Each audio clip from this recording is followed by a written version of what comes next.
Looks like we're live. Now, let's have another properties and beers.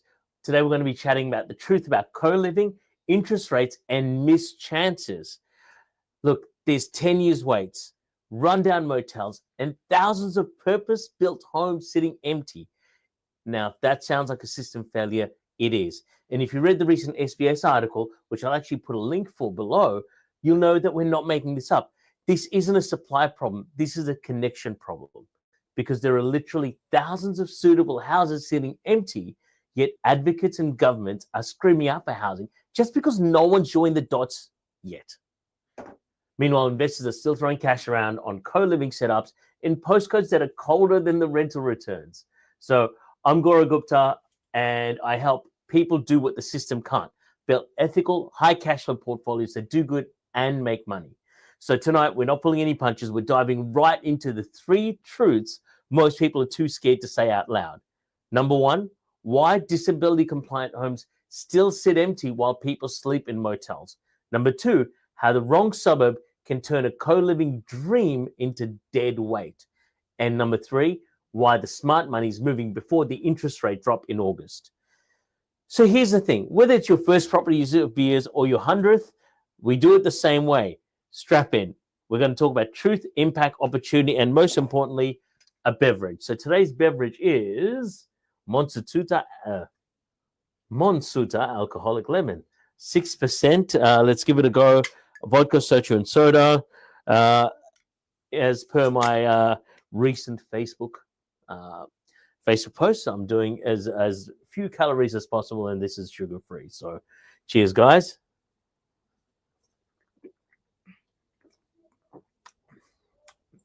Wow, it's strong. It tastes a lot stronger than I thought it would. And actually, it has a really good light lemon flavor. So it's not as light as White Claw, but not as strong as that hard solo stuff that tastes like absolute rubbish. So hold on. Would I drink it again? Yep. Let's get it into it. So we'll keep sipping that as we progress on the day.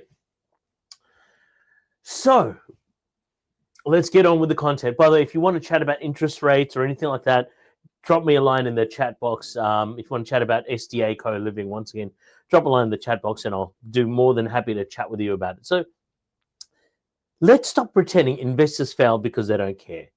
They fail because they don't know. They follow glossy renders and proximity to train stations without once asking, does anyone actually want to live like this? And here's the thing: in disability housing, there's a lot of ready homes and no tenants.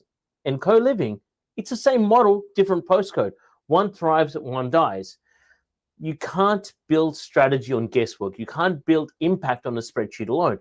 What you need is clarity. You need connection, and you need someone who knows where the demand actually is, rather than reading a piece of paper, right? So in this part, I was deliberating whether to put it out or not. And here's the thing. Let me say something that might upset a few people. Most new co-living companies selling them have no idea what they're doing. Let me repeat that again. Most companies selling co-living have no idea what they're doing. They're promising rental returns that don't exist. They're selling guarantees that have no legal basis. They're pushing stock in suburbs that are about to flatline. And who pays the price? The investor like you, who ends up with 5 empty rooms and no backup plan. Look, we've seen this with NDI, specialist disability accommodation, and it's already happening with co-living. But done right, here's the thing: co-living isn't just viable, it could be the single most powerful solution to the rental crisis.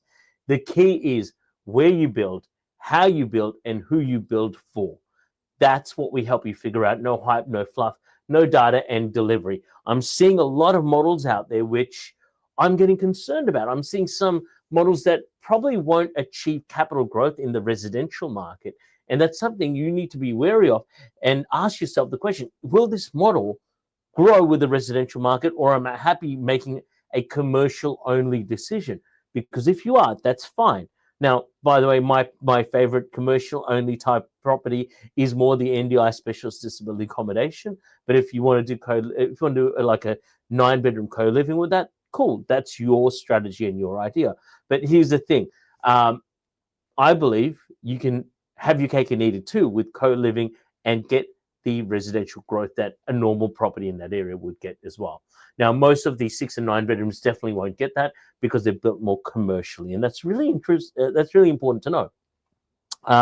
Now, let's chat about. Hold on. Let's chat about interest rate and a reality check, really. So we'll talk timing.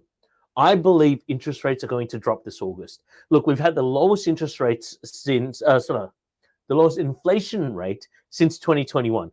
The RBA targets effectively are met and the writing's on the wall.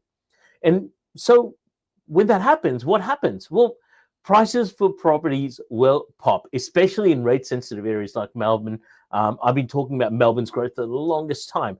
But here's the thing, if you're going to wait for the announcement, you're already too late. The smart money's already buying. We're already seeing growth in some suburbs here in Melbourne. Now, here's the thing, you don't want to wait for the boom. You move before it. And if you, there's a favorite saying of mine, if you sit on the fence, you'll get splinters. Now, usually I'm the kind of guy that says, take your time, make a long-term decision, because property is a get-rich-slow game. But not now. This right now is one of the rare moments with a smart move and the fast move, right? If you want to be smart in your movement, move fast. That's how you win in the current market where interest rates are headed right now. That's my honest opinion, right? So going back to the SDS article, by the way, I'll post up the SDS article here on the link for people who wanted to watch it. I'll see if I can find it. Actually, I'll definitely put it up there. I'll copy and paste it before we end the live stream. So the SBS article talked about people being stuck in motels, sometimes for a decade, while homes that could actually help sitting empty. These were people with disabilities where, houses had been not available and there's advocacy groups and governments going, hey, we can't fix the problem. Here's the thing. I don't believe it's a pipeline problem. It's a pattern problem. And unless we think differently, investors will keep bleeding cash and people will keep falling through the cracks. Oh, sorry. But here's the thing. There's good news. I don't believe you need the perfect property. You just need the better plan. And here's what we're doing. I've seen so much junk on co-living. I decided to put co-living on trial on July 15th. That's right. I'm putting co-living on trial. This is not the mushroom trial. This is the co-living trial. We're separating the gold from the garbage. We're going to unpack what works, where it works, and how to do it without getting burnt. And if you're wondering how investors are doing good and making money, you've got 3 options. Book a call, show up to the webinar, or miss the boom entirely. So let's do good and make money and repeat. So cheers, guys. Once again, that's the content part of it. So if you've got any questions, drop a line for the questions. I'll firstly let you guys know. I'm going to drop a line for the co-living webinar. Here is the link for that. And I will also see if I can find the SBS article. Just bear with me.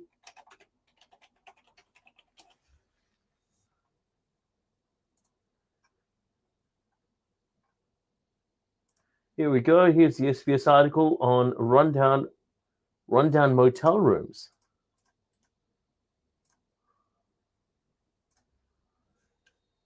Here it is, guys.